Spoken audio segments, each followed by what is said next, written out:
2021 was an exceptional year for new roller coasters. Although there were several rides that were continuously hindered from the pandemic, the majority of coasters delayed from 2020 did open in 2021. Plus, there were also several new additions intended for 2021 that were able to join the mix as well. In today's video, we will be looking at the 20 best coasters that opened this year. Of course, I haven't even written a fraction of the rides on this list, so a huge majority of this countdown will be based off of consensus. Also, there are some strange exceptions for rides that haven't yet opened. Several coasters, especially over in China, haven't opened thus far but are still scheduled to debut this year, or maybe they have opened and we simply have no one there to report it. I've decided that for those coasters, they will only earn a spot if they genuinely look like they're on track to open soon. An example of this would be recent testing that's been spotted. Now that we have all that out of the way, the last thing I'll mention is if you wish to support the channel, a like and subscription would be the best way to do so. We are rapidly approaching 10,000 subscribers, and so my goal is to get there by the end of the year, so help me make that happen and you are awesome. Anyways, let's dive into today's topic. These are the 20 best new for 2021 roller coasters worldwide.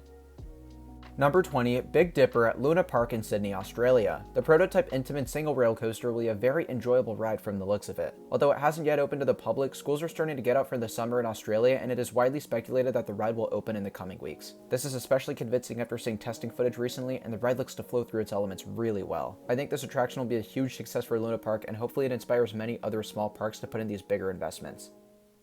Number 19, Legendary Twin Dragon at Chongqing Sunac Land in China. Opening at the beginning of the year in February, this new gen impulse coaster was the first one we've seen built since 2008. It's amazing to see Intamin breathe new life into this ride model that I honestly didn't think we'd ever see again. This new and improved design features a more sustainable LSM launch system and a max height of 229.6 feet. This officially makes this the tallest inverted coaster in the world, which is an impressive feat that more coaster enthusiasts should be talking about. This is a neat standout attraction for this new Chinese theme park, and one that I think many will start to hit on future China trips.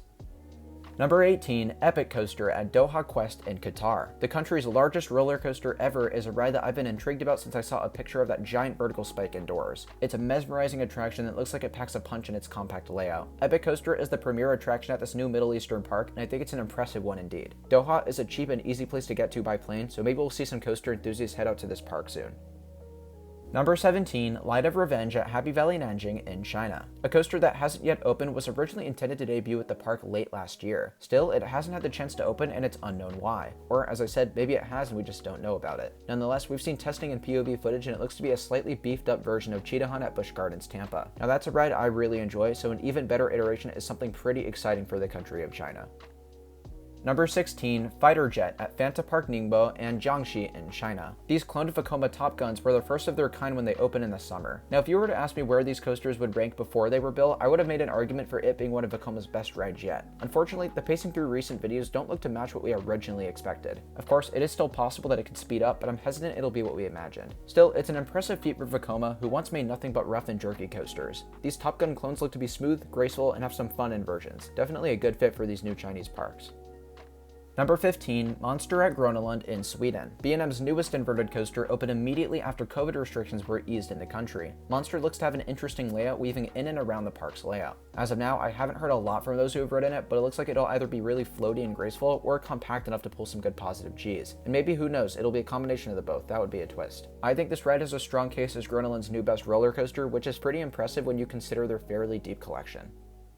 Number 14, Decepticoaster at Universal Studios Beijing. B&M's first sit-down model since 2008 is a near clone of the Incredible Hulk coaster at Universal's Islands of Adventure in Florida. The main difference here is the addition of vest restraints and some of the elements being tweaked to pull less force. Of course, I understand why they did this since it'll now appeal to a wider variety of guests, but for us enthusiasts, neither of these changes were all too good. But hey, a clone of Incredible Hulk takes more than this to ruin, as the layout is a blast. I think Decepticoaster was still a great move for Universal's newest park.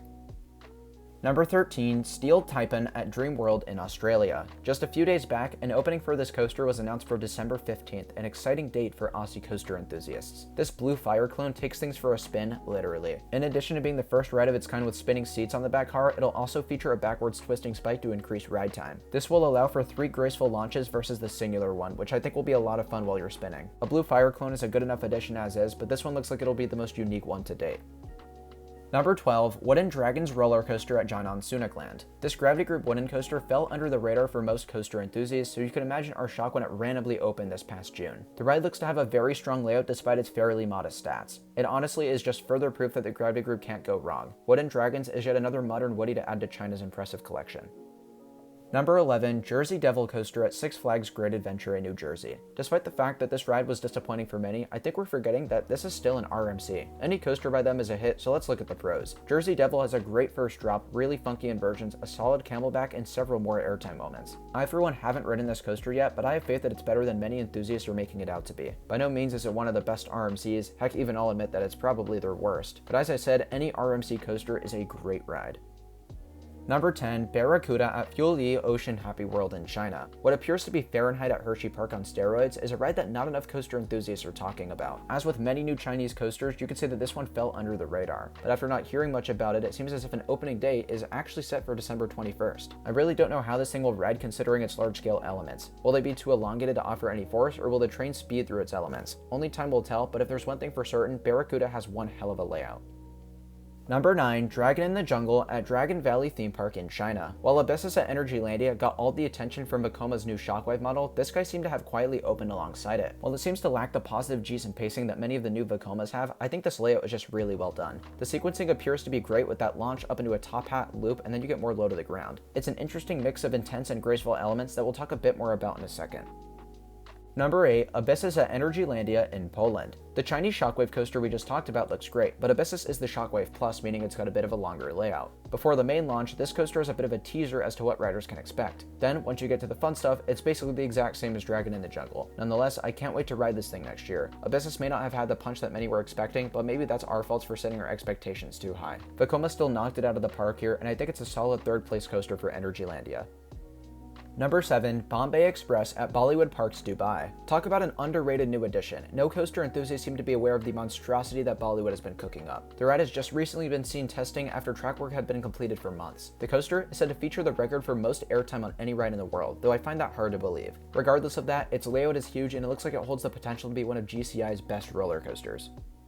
Number 6, All Speeds at Chengdu Sunac Land in China. Did you know that Terran at Phantasialand has been cloned? And before you start to panic wondering if the theming that makes Terran so good is here, well, good news, it looks like it is. Of course, it's different, but the theming still looks great. From testing footage we've seen, the ride appears to run a fair bit slower than Terran, but my guess is that it simply hasn't warmed up yet. Heck, the culprit to that is just because we don't know if the ride's open yet, even RCDV is unsure. Personally, from what we've seen, I'm convinced it is and we just haven't heard about it yet, but luckily we can judge the ride anyways since it's identical to Terran. I'm assuming that All Speeds will be about on par with that ride, earning it a high number 6 spot on this list. Number 5, Stunt Pilot at Silverwood in Idaho. One of the only coasters on this list that I've had the chance to ride is an RMC Raptor prototype but slightly modified. No need to worry though, a Stunt Pilot kicks just as much ass as the original two. This ride is some of the best pacing on any coaster, downright terrifying airtime, and intense positive Gs. It may be short, but it was a phenomenal addition to Silverwood. I'm just so happy they got this ride.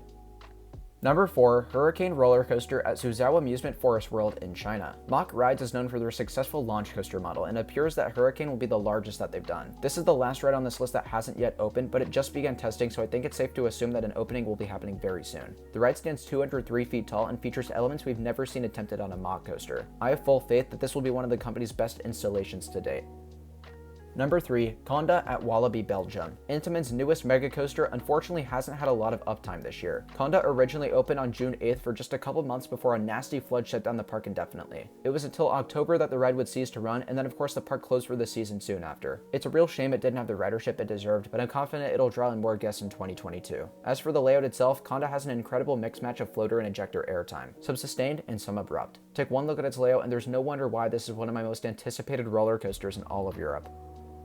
Number 2, Jurassic World Velocicoaster at Universal's Islands of Adventure in Florida. My current number 7 roller coaster takes the gold medal for best coaster in the entire state of Florida. This ride was far and away superior to what people were expecting, I think. The theming is at the top of its class, the layout is basically perfect, and the immersion is unseen for a coaster this intense. I could go on and on about how amazing this ride is, but I'm sure you've all heard it before. Velocicoaster is now unanimously considered one of the best roller coasters ever built. And just outclassing Velocicoaster at the number 1 spot is Tomorrowland's Ride to Happiness at Plopsaland, Panne in Belgium. Themed to the famous Belgian dance festival, this ride is like a rave in itself. Its soundtrack is incredibly upbeat, its theming is world class, and its layout, oh boy, where do you begin with this ride's layout? Ride to Happiness is only the second ever Mach Extreme spinning coaster after Time Traveler at Silver Dollar City in Missouri. That ride has already gotten tons of praise amongst coaster enthusiasts like myself, until people began drooling over this monstrosity of a ride. This coaster basically takes Time Traveler's layout and makes it a whole 10 times more intense. Everything from the inversions, launches, spinning, and theming are so much more dramatic on this ride. ride. The coaster enthusiasts who have gotten around to Belgium this year have praised this ride beyond words. Some have even gone as far as to say that this might be the best roller coaster in the world. All I can say is I'm very intrigued by the ride experience and I cannot wait to give it a spin next year, pun intended.